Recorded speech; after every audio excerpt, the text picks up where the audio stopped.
Ya. Terus kalian kalau lihat pasti ada yang full emas, ya kan? Ada.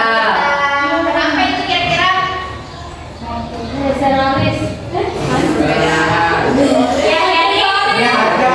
Jadi perbedaan emasnya ini kalau full emas itu berarti dia seorang raja, bangsawan, orang golongan atas. Sementara kalau ini emasnya setengah berarti dia golongan menengah. Semakin sedikit emasnya berarti dia semakin rendah. Ya, kasta. Jadi ini kalau zaman dulu itu yang boleh memakai songkorca itu hanya raja. Ya betul, hanya raja, bangsawan. Tapi sekarang ini rakyat biasa pun boleh memakai songkorca. Dan biasanya orang pakai itu pesta. Ya betul. Kita lanjut.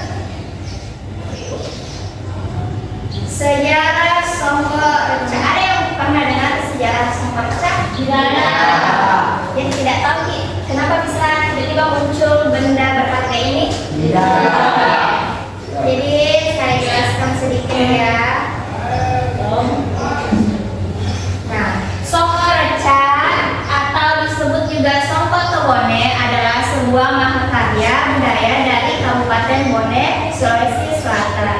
Disebut songkorca karena berasal dari proses pembuatannya yaitu serat pelepah lontar atau uretak yang dipukul-pukul atau bahasa Inggrisnya direcah-recah hingga halus lalu dianyam dengan ketelitian luar biasa menggunakan acuan kayu yang disebut astareng menghasilkan bentuk kopia yang kokoh dan unik. Songkorca itu bahannya keras gitu?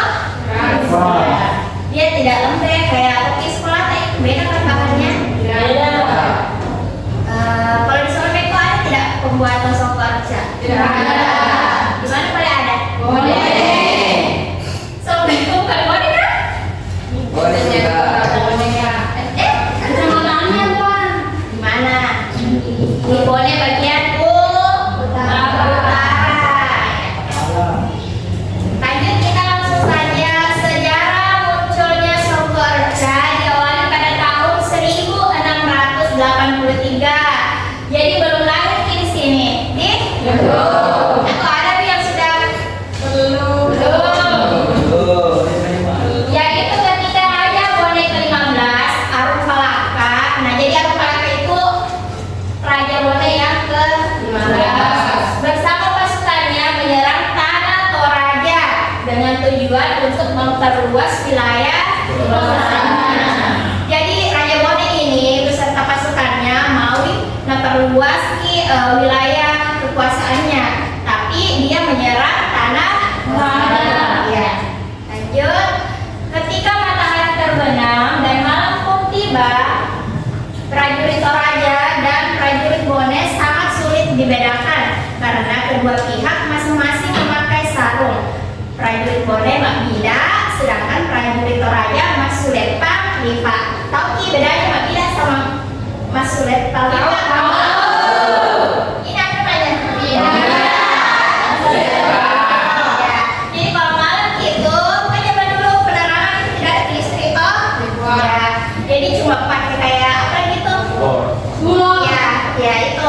Jadi agak remang-remang. Jadi orang tidak bisa bedakan yang mana di sini orang Bone, yang mana di sini orang tanah Toraja. Karena sama-sama menggunakan sarung. Meskipun pada perbedaannya kalau orang Bone mak bida, sedangkan prajurit Toraja mas lepang lipat. Nah, karena kedua pihak pakaiannya hampir sama, maka Raja Bone sulit membedakan yang mana lawan, yang mana lawan. Arumpalaka pun mundur sejenak dari pertempuran demi menyusun sebuah rencana. Jadi itu perang jeda dulu karena Arumpalaka mau mencari ide kira-kira apa ya yang harus digunakan supaya bisa dibedakan yang mana prajurit Toraja, yang mana prajurit Bone, ya. Jangan sampai prajurit Bone sesamanya tokim, prajurit Bone serang karena tidak mampu membedakan yang mana ini kawanku, yang mana lawan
sengit. Akhirnya kerajaan Bone tidak mampu menguasai Toraja sepenuhnya. Tahun 1710, Bone dan Toraja membuat perdamaian yang dikenal dengan sebutan Baste Malua. Apa artinya itu? Tidak tahu. Untuk mengenal kejayaan Alupalaka pada tahun 1931 di masa pemerintahan Raja Bone ke-32. Siapa Raja Bone ke-32?